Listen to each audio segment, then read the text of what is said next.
1850 Drew Street is serving up freshly smoked ribs, chicken, pork, beef, and sausage, all served with their famous barbecue sauce. Pair it with their amazing sides like beans, mac and cheese, collard greens, potato salad, coleslaw, chips, and more. You are not going to be leaving hungry. Dine in, take out, or have it delivered with Uber Eats. 727-210-3077. That's the Rib Shack Barbecue, 1850 Drew Street in Clearwater. Looking for car shows? Then look no further than FLAcarshows.com. On your computer or on your mobile device, FLAcarshows.com is a comprehensive list of automotive events, plus videos and news articles. Whether you're looking for car shows, cruise-ins, meetups, automotive festivals, cars and coffees, or anything else relating to an internal combustion engine, then this is a site for you. Check it out online or on your phone at FLAcarshows.com. Sicily is a world apart, a place like no other. Attenzione, attenzione! Caro umano, ci sono le corse d'automobili. Vita attaccate in casa, cani, picciriddi, porci e gattine. Muore a conto suo, sindaco se ne scotola.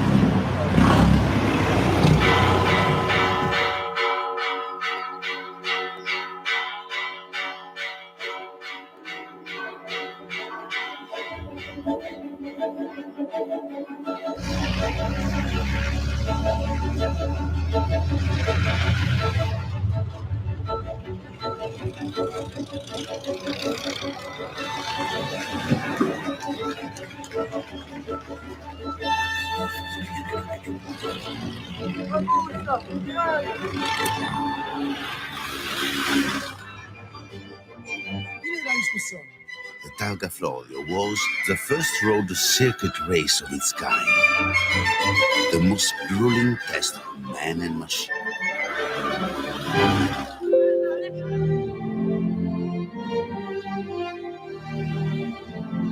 It was fast and dangerous and beautiful, all in one go. And stirred emotions like never before.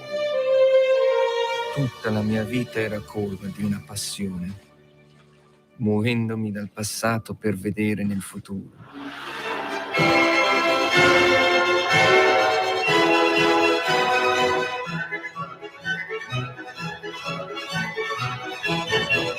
The most influential event in Sicily in the motor racing world. What the Targa Florio offered you was more corners, more gear changes, more braking, and a very high top speed at the end of it on the 4-mile straight back to the pits. And so manufacturers could come here and they could test all of their latest developments here. So special gearboxes, special brakes, everything got a fantastic workout during the motor race. Was a big success, and the people, people, bravo Vincenzo Florio, my name, my land, my idea. Vincenzo was feverishly collecting cars and needed an expert to drive them and to look after them. When Fiat sent their top mechanic Felice Nazzaro to Sicily with one of their machines, Vincenzo knew that he had found his man. Può rimanere qui. Potresti fare il mio meccanico, il mio autista. Sì. Sì. In the second year, Nazzaro won the race for Vincenzo, and by 1913 was building cars himself, with immediate success. What do you think, Francesco? Pretty bloody marvelous, eh? What a great old car. We journeyed on in a Nazzaro just like the Targa winner of 1913. All these machines were so exotic and alien, the Sicilians were captivated by what they saw.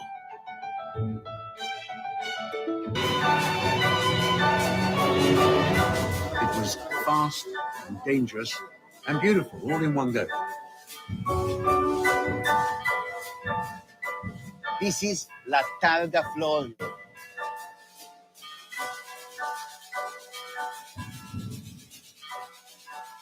And now for all you music lovers, it's time for your traffic report. There's a 6... Oh! What is it, Scooby? Can't you see I'm broadcasting here? Pile up on the tri-level, got you backed up all the way to the off-ramp. So, if you're traveling this morning, try to give yourself an extra day or two, folks.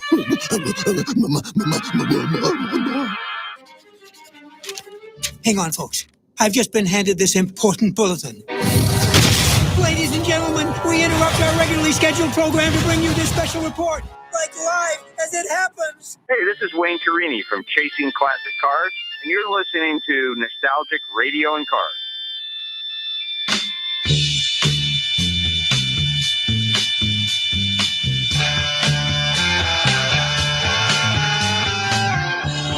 Okay, listeners, welcome. You are tuned into Nostalgic Radio and Cars, and I'm your show host, Robert.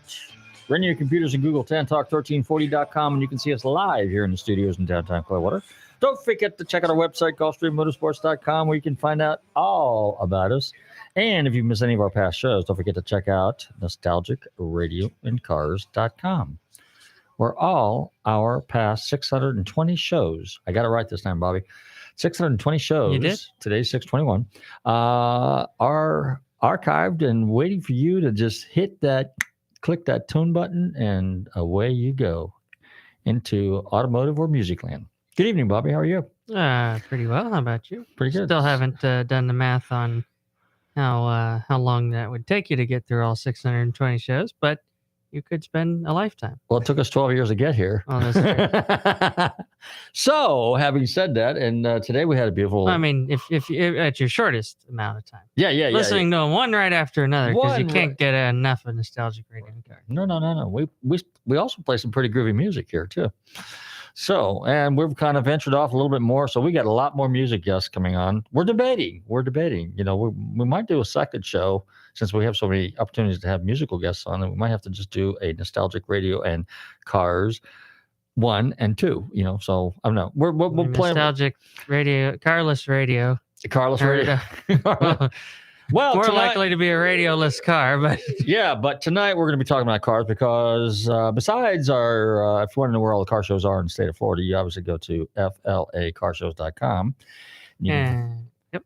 And then, of course, a big shout out to our good friends at the Rib Shack. Go ahead, Bobby. Go ahead. And I was just you read my mind. I read your mind. Yes. Go ahead. Take I was the just going to floor. say, speaking of cars, if you're stuck in traffic on Drew Street, sitting at that Keene Road light, you might want to take a little gander over to the right there, and you'll see, well, I know you won't see, you'll smell the best smoking barbecue.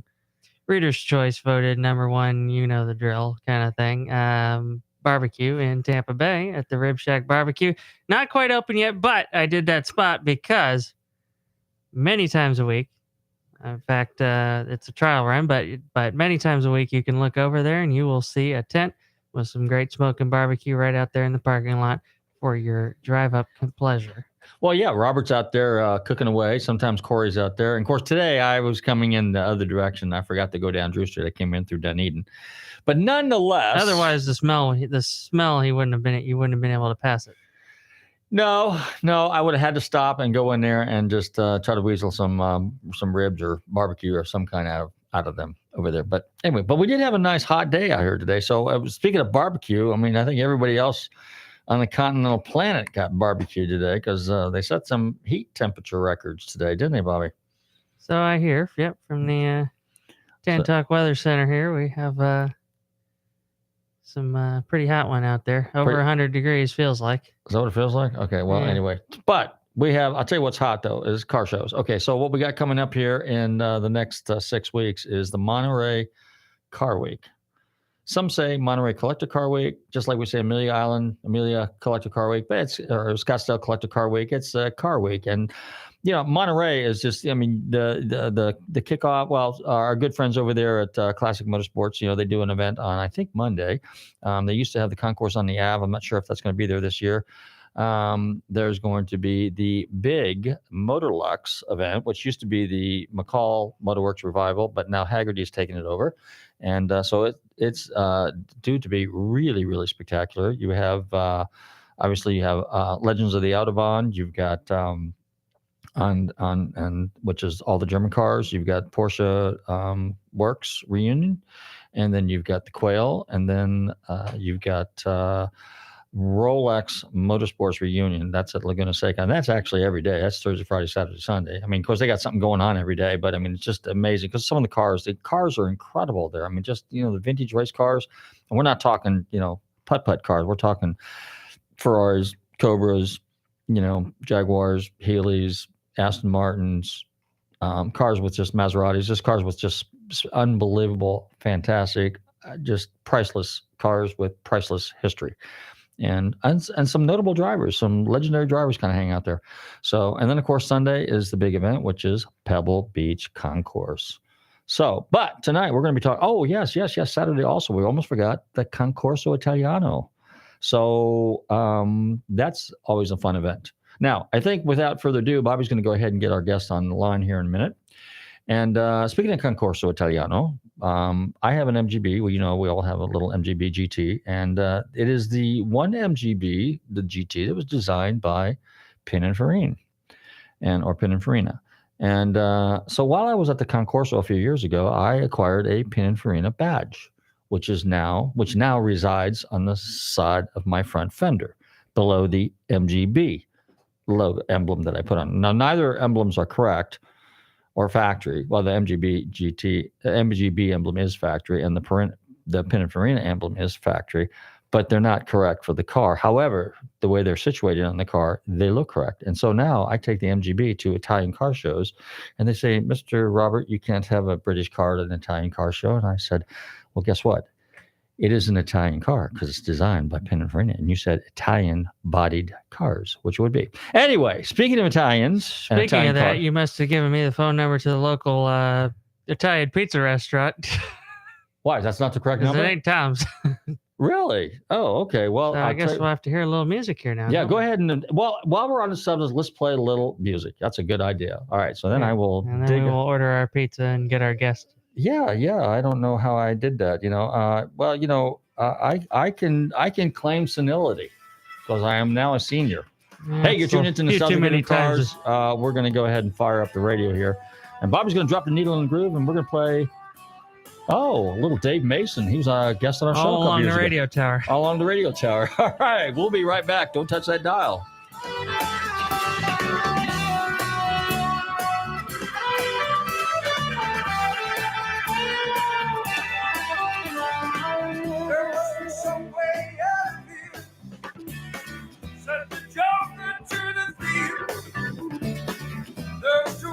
Confusion, yeah, I can't get no relief.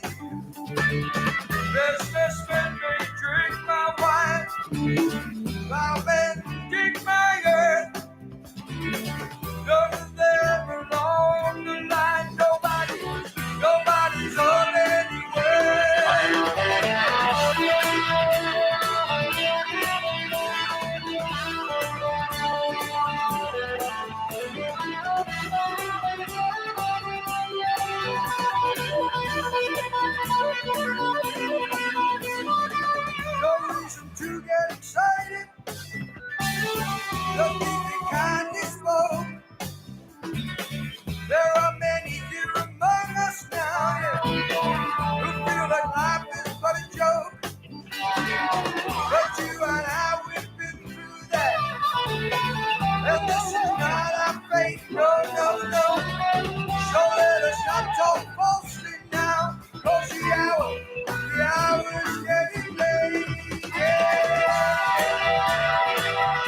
Okay, we're back, and we're still trying to reach our guests, but that happens. But the pizza is on its way. The pizza's on its way. All right, good. Well, actually, it's spaghetti because you're talking about spaghetti grinders. Spaghetti grinders. Oh, yeah. Well, I'll tell you what, the Concorso is a spectacular event. So when you first show up, see, it started out with strictly Italian cars, and then now they've actually ventured off, and because of the interest in the event is so nice, because it's at the Black Horse Country Club right there in Seaside, which is right there overlooking the Monterey coastline. Beautiful. And so now they have other European cars. So German cars are there, Italian cars are obviously, and British cars are there. And there was actually a little Dutch car there the last time. It was a little DAF, D-A-F. You know what they say, if you ain't Dutch, you ain't much. And DAF is not much. It's a tiny little car, little 2-cylinder, 2-stroke, kind of like, I don't know, commuter little thing. Looks kind of like a Gogo Mobile, which is an Italian car, by the way. An Innocenti. And but there's a lot of really cool stuff. But the Ferrari display is pretty cool. And a lot of vintage stuff. But you know what? You notice more and more at a lot of these events is you notice contemporary cars showing up. So there's a lot of contemporary Ferraris that show up there. And every once in a while, there's some unusual ones like one-offs. So there's, some very limited production of Ferraris. And, of course, I'm a vintage Ferrari kind of guy. And I know Alan's listening, and he's a big fan of the 330s, the 250s, the GTOs, and the 250 GT SWB short wheelbase cars, which are gorgeous.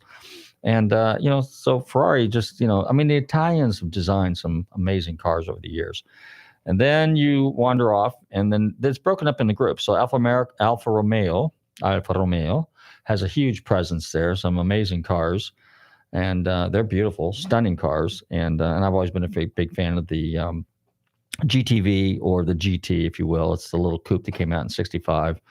And that was a very successful race car back in the day. It actually came over here in the United States and raced in Trans Am. Jochen Rindt, who was the famous Austrian race car driver, and Horst Queck, who's an Austrian or German race car driver as well, they used to come over here and just pretty much dominate in their class. Unfortunately, in 71, they got caught cheating, and then they were competing against our good friend Pete Brock at BRE Datsun. So with John Morton at the wheel, driving the 510 Datsuns and the 240Zs, the old saying, cheat, hard to beat, but just don't get caught. And of course, that's, racing is cheating, kind of, to some extent. I like Smokey Yunick said, it ain't cheating because there ain't no rules. But every time he would come up with something really cool, they'd protest it, and then it became a rule. So that's how that worked. But anyway, so another, besides the Alphas and the Ferraris, is the De Tomasos, the Panteras. And occasionally there's some Mangusta there.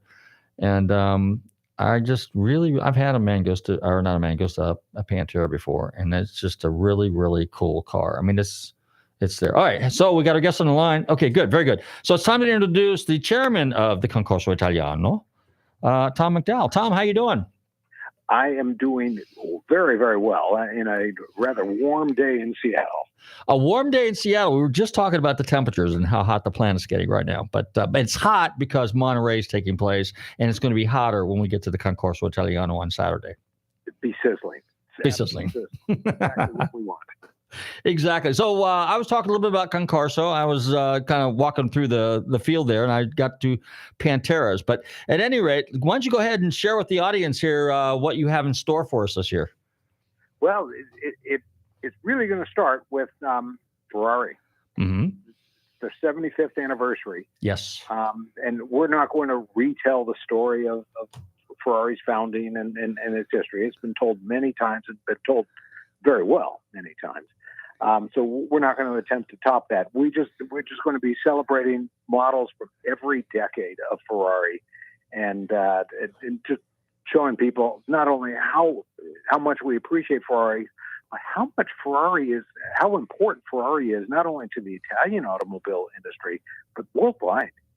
They've been an astonishing brand in what they've built and how they've propelled the industry forward, and not just in Italy or Europe, across the world. Well, it is the car. It still is the car to own.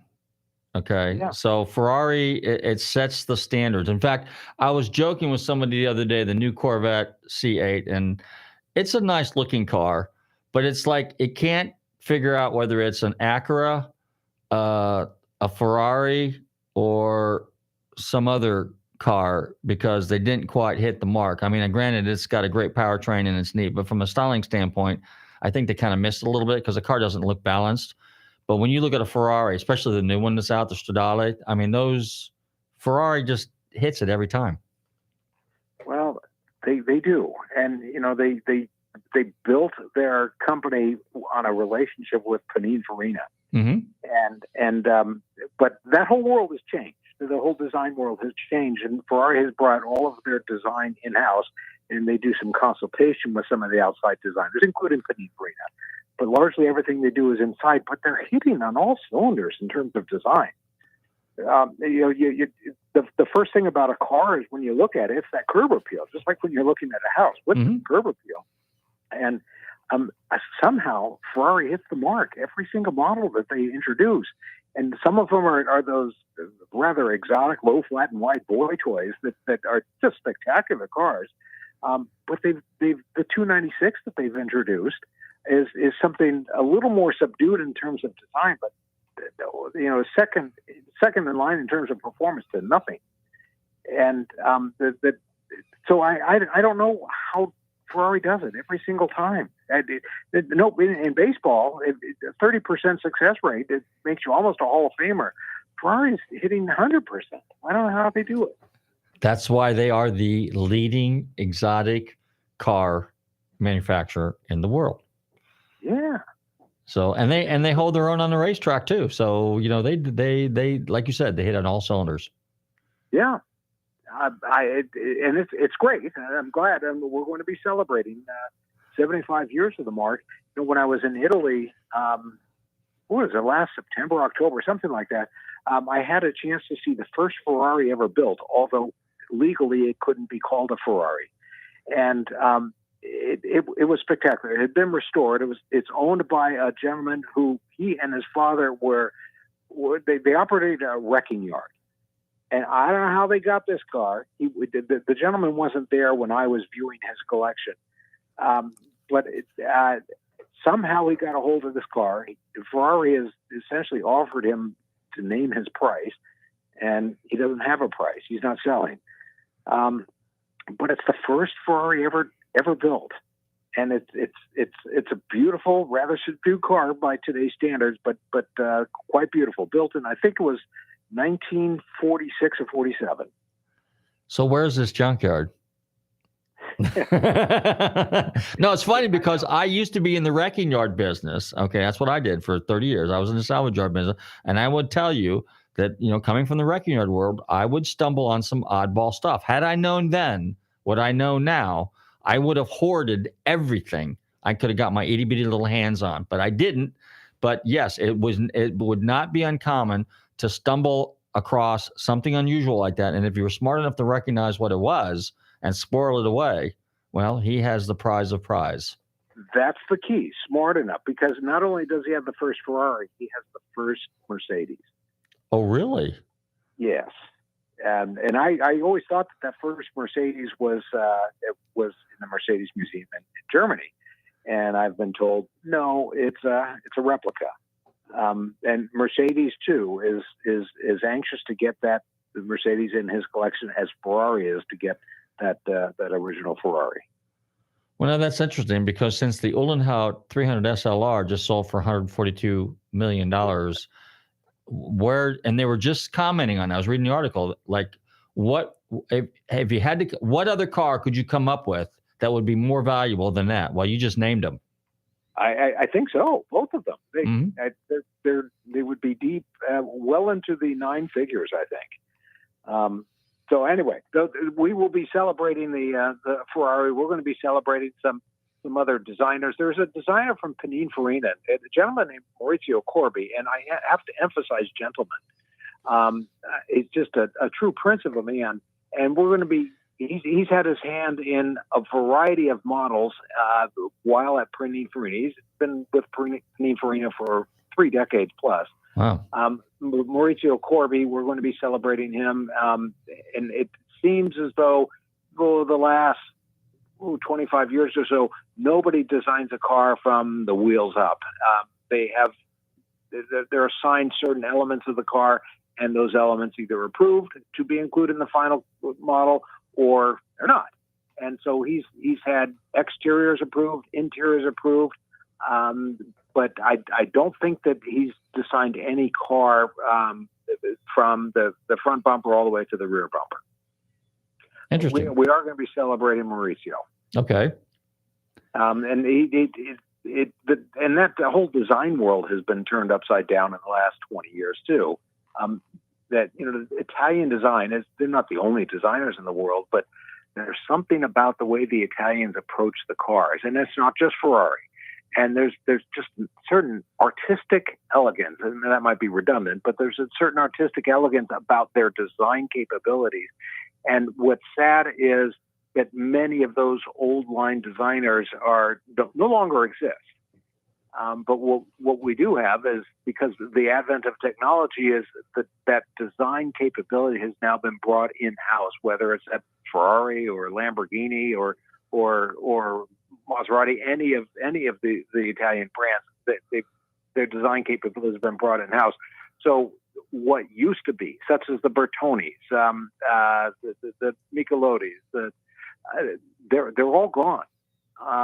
But we're still standing as Zagato and Pininfarina and several others. But it's amazing how many design companies there have been in Italy that have just vaporized it.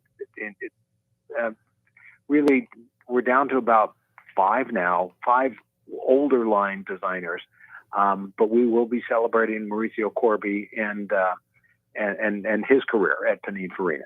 Excellent. So you have obviously Lamborghini is going to be there as well, and they're always well represented. Who are some of the feature guests as well that are going to be speaking there this year? Well, we've got 2 people from there's the National Automobile Museum in Turin. Has been around for, I think it's a little north of 90 years. And I've been going to the museum every year for the last 15 years just because I like the museum. Mm-hmm. But you can tell when you walk into the museum that it's been, I guess, suffering from some inattention or maybe just somebody not looking at it as aggressively as looking at their collection, their curations, and their exhibits as aggressively as possible. Well, there's 2 people that we're going to be celebrating. They joined the museum. It was roughly about 2 years ago, and they're applying an incredible amount of energy. I don't know how they do it, but this museum it's sort of moved 180 degrees, and from when I first experienced it. And when you walk around this museum, you're seeing not only the history of Italian automobiles, but it also incorporates design. And in fact, there's this one room where you walk in and it's a glass floor, and you're walking and on that floor is a map of the city of Turin. And they have cited all of the places in Turin where the designers have come. Some have gone, and it's astonishing. There's probably 50 to 70 different designers on that map at various areas of Turin, and it just tells you how important Turin is in terms of the overall design. But we are going to be celebrating both the director and the president of the museum, and just celebrating what they are doing to bring a sort of a renaissance to that very, very important museum to the automotive world in Italy. That sounds exciting. That sounds really good. And that's if you had to, we got a minute or two left here. If you had to take Torino, or Milano, which city comes closest to, like, could you parallel any one of those to Detroit? No, not at all. No, just very, very different.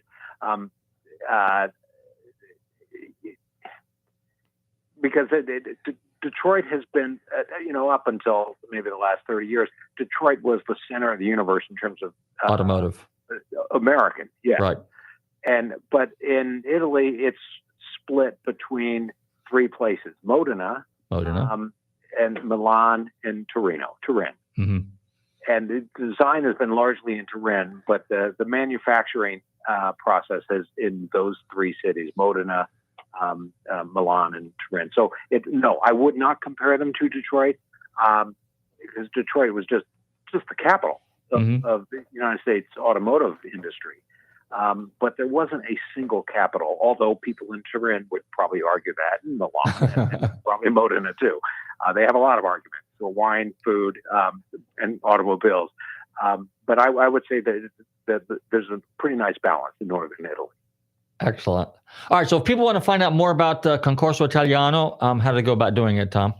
I encourage them to go to the website, which is just concorso.com, CONCORSO. It's competition in Italian, and just concorso.com, and it tells you the location, the date, which is August 20th, Saturday, August 20th, in Seaside at Bayonet Black Horse Golf Course. And all the ticketing information is there as well. So just concorso.com, and you're going to find everything you need. Excellent. Now, at one point you did 2 concorsos, and so are we doing just the one now? Is there going to be a second one in another location? No, just one. I tell you, it's one event, one day. We have 364 days of planning for a one-day event, and it's a lot. And so we've decided we're going to stay with what we're doing down in the Monterey area and not expand beyond that. One more quick question. How many cars would you say are going to be on display total? It's difficult to tell right now, but I think we're going to have somewhere between 700 and 900 cars. That's amazing. Is that a record? No. Back before COVID, we were bumping up against 1,000, maybe a little north of that. Okay. COVID's changed things a little bit. Hopefully, it's not too much longer. But I'm very comfortable with cars, with the car count being around 600 or 700. Beyond that, it becomes very difficult to manage. But regardless, it's still a feast for the eyes. Excellent. Well, Tom, as always, it's a pleasure to have you on the show. I will look forward to seeing you out there in probably less than 6 weeks. So good deal. Okay. Thank you. I appreciate being able to talk with you. Thank you. Thank you very much. Okay. Bye-bye. Okay, bye. I want to thank my special guest, Tom McDowell, chairman of the Concorso Italiano. If you love Italian cars, oh, by the way, they have Italian cuisine on premises as well. There's car shows. There's vendors. So if you need to buy some parts, like I did, I picked up my Pininfarina emblems and stuff like that. But pretty cool stuff. So the Concorso Italiano is beautiful, and the setting's beautiful. So anyway, Bobby, roll that.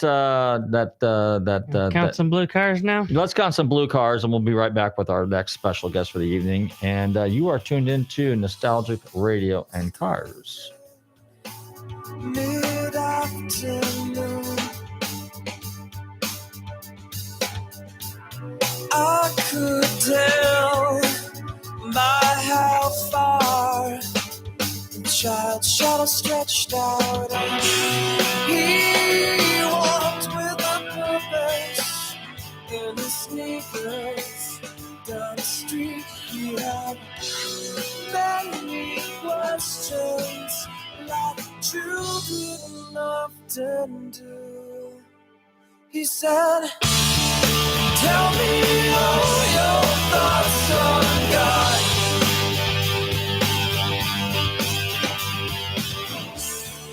Tell me, am I very far?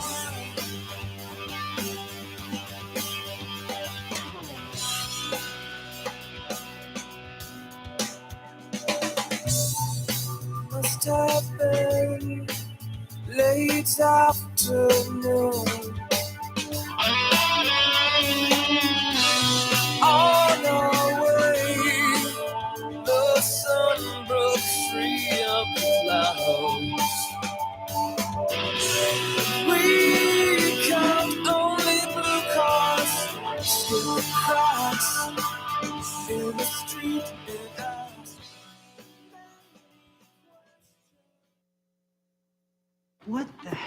is this?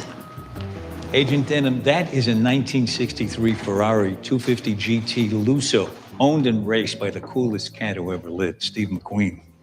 This was his baby, and now it's my baby.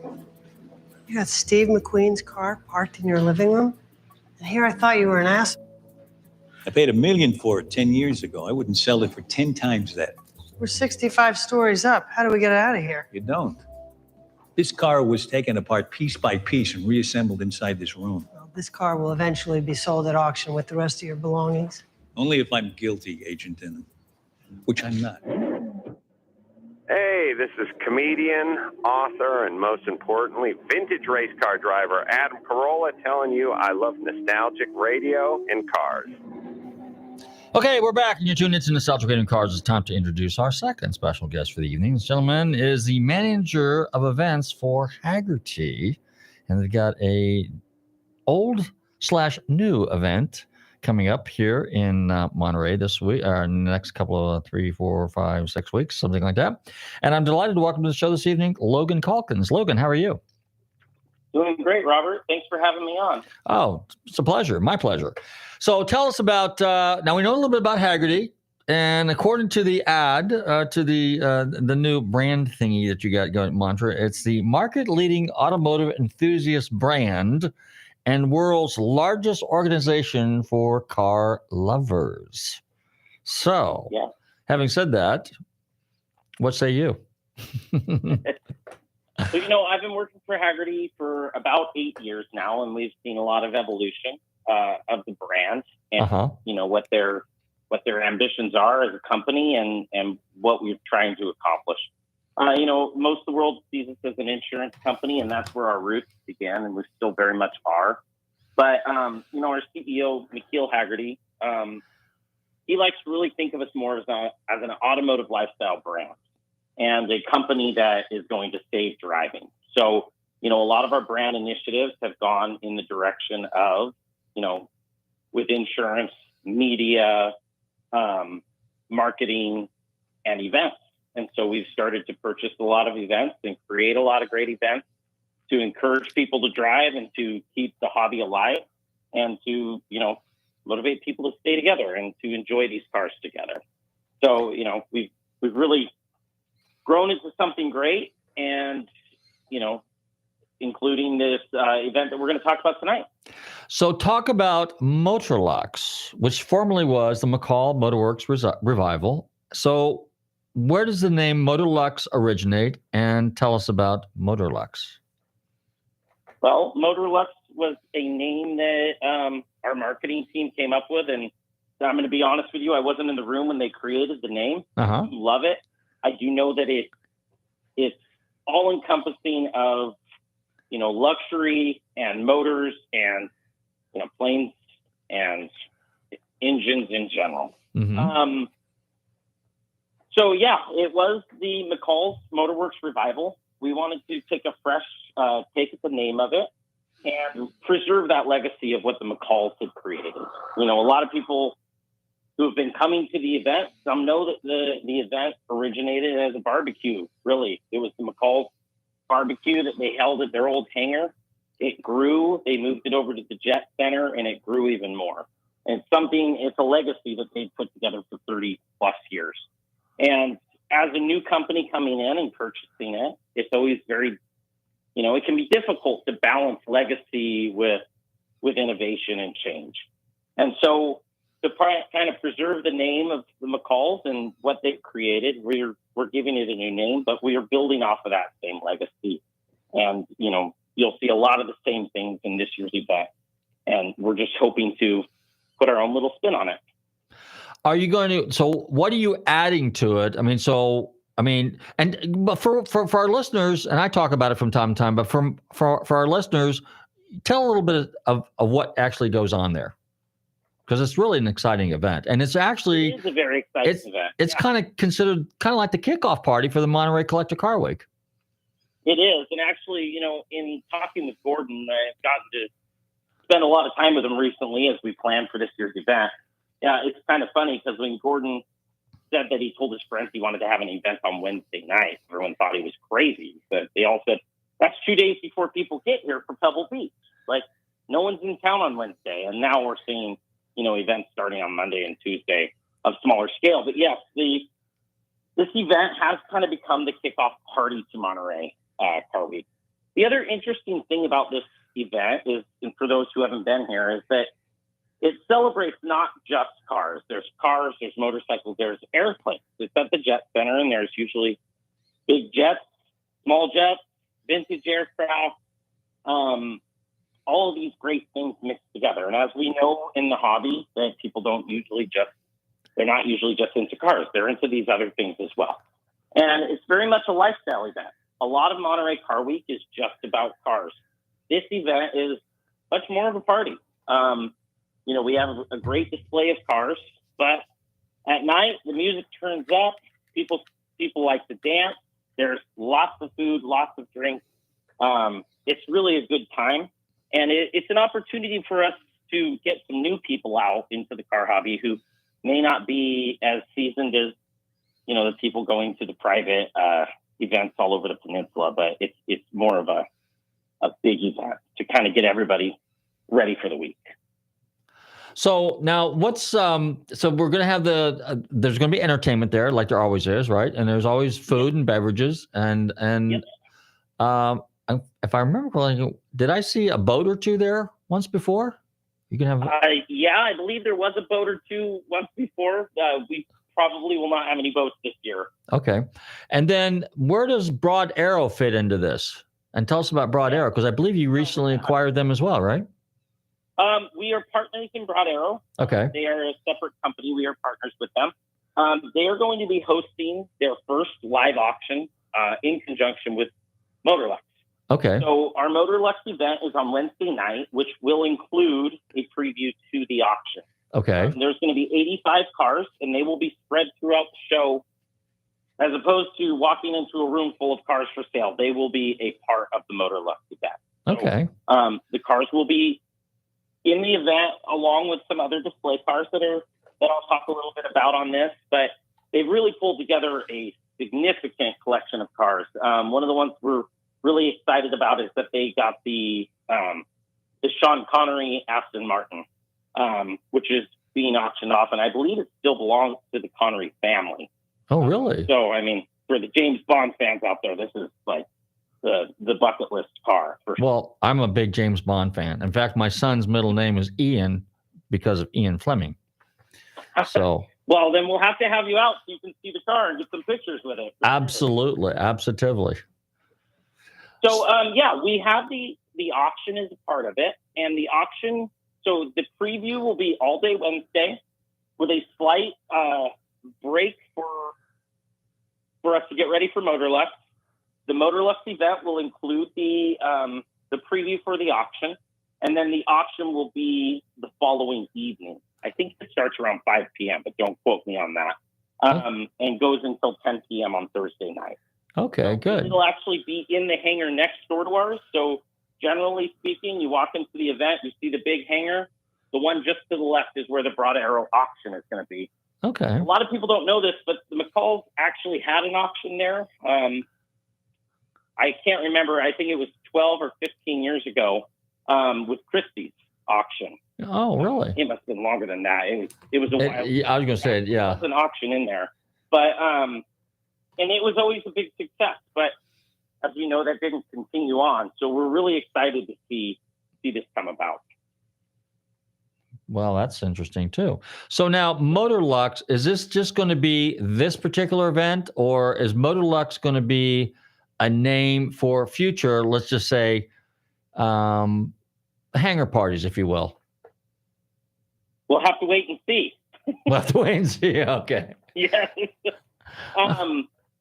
It's funny, when we started planning this event, it was like, we obviously get all our feedback from everyone who attended the event, and with all events, there's always feedback, right? Mm-hmm. And one of the beauties is that COVID actually kind of helped the McCalls actually had 2 years to plan for their event, because they planned for 2020 and then they planned again for 2021. And so they really got to hone in a lot of things. So last year's event was really a fantastic event. And so we got to learn a lot from them on that case. But, the funny things that people complained, or not complained about, but feedback that they gave was that there was never enough parking for everyone. And oddly, there was never enough water. So, those were two things that we are hoping to improve on. One of the great parts of all this is that we have parking for everyone this year. We were able to talk the Navy into renting us the golf course across the street. Oh, really? Access through the back gate. So all tickets will have access to that parking, which is literally 20 yards from the front gate. Well, that's sensational, because I remember when we used to have to go down to the fairgrounds and shuttle up there if you didn't get there early enough to get a parking spot. Yep. So we everything will be right there. We will have shuttles coming in so that you don't even have to walk from your car. We'll have shuttles running the whole time. You'll be able to walk right in. We will have elevated parking for our upper ticket level that is on the tarmac as before. Mm-hmm. We do not plan on running out of water. If we do, I'll be really surprised. We have a lot of water. So we've really taken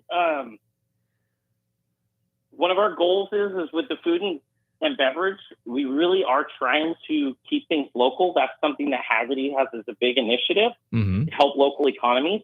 And so we're bringing in, our goal is to have around 12 local chefs to prepare us some amazing dishes. They're coming in right now, and I got to tell you, I'm hungry every time I see what they're making for us. We're going to have some great food. There's also going to be a lot more of it. So it's not just going to be the chef station. We're bringing in caterers to have more food everywhere. Looking to highlight a lot of the local wineries. And in the dishes, we're trying to keep things local. So I'm really pushing for an artichoke dish because we are in the Monterey Valley there. So okay, you're right. Right out there in Salinas. Yeah, you're absolutely right. I mean, we have Del Monte, farms out there. So. Yep, exactly. So we really are trying to move a lot of that stuff. Think of it more as a food and wine festival, but with a lot more alcohol and everything else. We also have a really cool thing coming. This guy called the Water Sommelier, which actually brings waters from around the world for tasting. Really? Works with a lot of restaurants to cook with the water and everything else. I'm pretty excited to try it out myself, but it will be a fun thing, and we have a lot of other fun activations that will be going on during the party as well. Wow. Well, it sounds exciting. So if people want to find out more about it, Logan, how do they do this? And wait a minute, let me ask you a question. Is it limited to, are the tickets limited to so many people? Or, because I know the Quail, for example, I think is limited to 3,000 people. So is the Motor Deluxe limited to so many tickets, or is it kind of like the more the merrier? We did set a limit at 3,000 people. Okay. And our upper ticket packages are selling out quickly. So our less premium tickets are selling out pretty fast. We expect to be sold through them in the next couple weeks. Our general admission ticket, we still have plenty available, but it would be best to buy before you go. So right. We expect to be 2,500 to 3,000 people. And what are you going to have? We got a minute or two left. What do we have for entertainment this year? We are looking at bringing in the string trio again. They're preparing some really great stuff. And then last year they had the drummer with the DJ who was going to be playing. We're looking at bringing him again. And then there's a couple others that are not quite signed yet, so I can't really talk about them, but it should be a lot of fun. Well, because I know later in the evening there, they bring out the disc jockey and everybody like that, and everybody under the big tent there, if you will, or the big canopy there, just like a big dance party.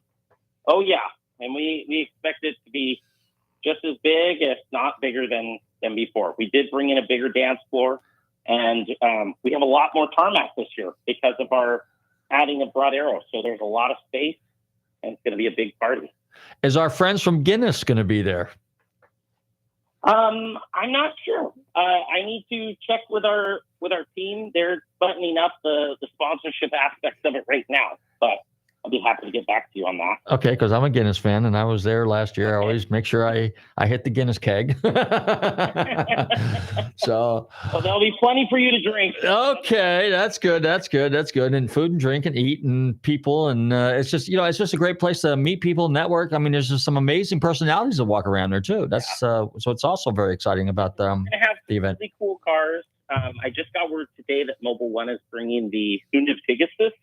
Oh, really? They're Hoonigan's Pikes Peak 911 with 1,400 horsepower. That should be there. We've got Valkyrie Racing bringing their Antarctica 356A that's on skis. Oh, yeah. There should be some really cool, exciting cars. Well, I can't wait. All right, one more time, real quick. Go ahead and give out the social media information and how people can find out more about the Hagerty Motorlux. Yeah, you can follow us on all the major social media platforms, Motorlux Official, and our website is motorlux.com. Super. Well, Logan, I want to thank you very much for hanging out with us here at Nostalgic Radio and Cars. It was great talking with you, great interview, and I look forward to meeting you. Yeah, we'll see you in Monterey. We'll see you in Monterey. Thank you. Thank you. Bye-bye. Hey, thank all my guests for tuning into Nostalgic Radio and Cars this evening, and my special guest this evening, Logan Calkins and Tom McDonald. Two notable events, the Concorso Italiano and the Motorlux. Monterey Collector Car Week, you hear me talking about it. Scottsdale, Amelia, Monterey Collector Car Week and SEMA. Got to be there. If you're not, you're square. Isn't that how that works? Be there or be square. Anyway, I want to thank all my listeners for tuning into Nostalgic Radio and Cars. Don't forget, every Tuesday between 7 and 8 p.m. right here on the Tan Talk Radio Network, where we talk about cars, we talk about music and stuff. And don't forget, some of the car shows, follow us on social media. In the meantime, everybody stay safe, drive carefully, but drive very carefully. Yeah, and stay out of the heat and love your family. I found an island in your arms, country in your eyes. Arms are changes, eyes are line. Bring on through to the other side. Bring on through to the other side. Bring on through, oh yeah!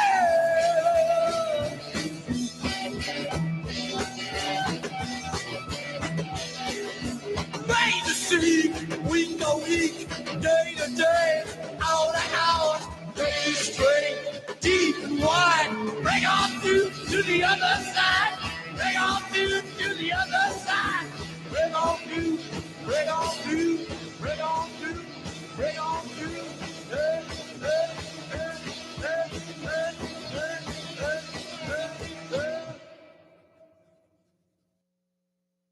WTAN, Clearwater. FM 106.1. WDCF, Dade City. FM 102.3. WZHR, Zephyrhills. FM 104.3. Listen. This is CBS News on the Hour, sponsored by Liberty Mutual Insurance. I'm Jennifer Kuiper in Chicago.